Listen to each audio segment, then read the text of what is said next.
Assalamualaikum warahmatullahi wabarakatuh. Perkenalkan, nama saya Clara Tika Noviana dari Program Studi Ilmu Komunikasi. Pada kesempatan kali ini, saya akan membahas mengenai coronavirus. Coronavirus merupakan keluarga besar virus yang menyebabkan penyakit pada manusia dan hewan. Pada manusia, biasanya menyebabkan penyakit infeksi saluran pernafasan dan sindrom pernafasan akut. Coronavirus jenis baru yang ditemukan pada manusia sejak kejadian luar biasa muncul di Wuhan, Cina pada akhir Desember 2019. Gejala umum berupa demam kurang lebih dari 30 derajat Celcius, batuk kering, dan sesak nafas.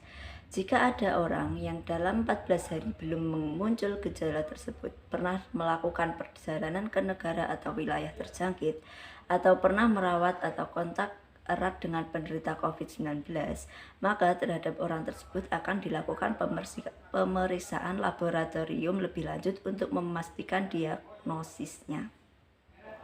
COVID-19 dapat menyebabkan gejala ringan hingga berat. Sekitar 80% kasus dengan gejala ringan, yaitu seperti pilek, sakit tenggorokan, batuk, dan demam, dapat pulih tanpa perlu perawatan khusus. Namun, sekitar 1 dari setiap 5 orang mungkin akan menderita sakit yang parah, seperti kesulitan bernafas yang biasanya muncul secara bertahap. Orang yang lanjut usia dan orang-orang dengan kondisi medis yang sudah ada sebelumnya seperti diabetes, tekanan darah tinggi, dan penyakit jantung, paru-paru, atau kanker, mereka biasanya lebih rentan untuk menjadi sakit parah. Seseorang dapat terinfeksi dari penderita COVID-19.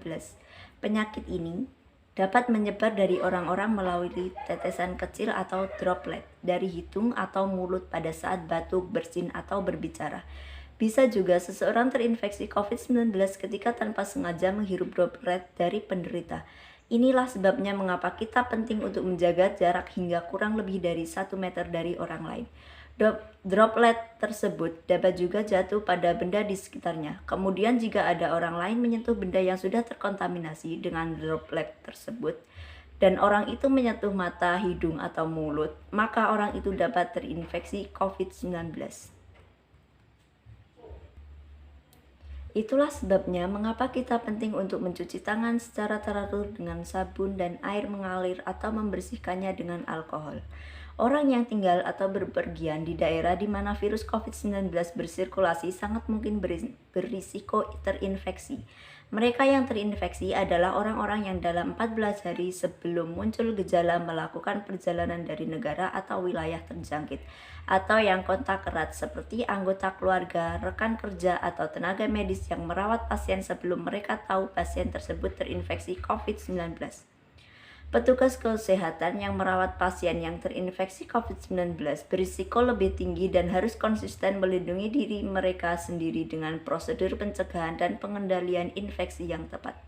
Dampak virus COVID-19 di Indonesia tak hanya merugikan dari sisi kesehatan saja. Virus corona sangat berdampak pada perekonomian di Indonesia, bukan hanya karena produksi barang saja yang terganggu, tetapi investasi pun juga terhambat. Berikut beberapa dampak virus COVID-19 di Indonesia, yaitu beberapa barang menjadi mahal dan langka untuk ditemukan. Jemaah Indonesia batal berangkat umroh atau haji. Kunjungan para wisatawan mancanegara di Indonesia menurun, merusak tatanan ekonomi di Indonesia. Impor barang menjadi terlambat. Demikian pembahasan virus COVID-19. Jika ada kesalahan mohon dimaafkan. Akhirnya, wassalamualaikum warahmatullahi wabarakatuh.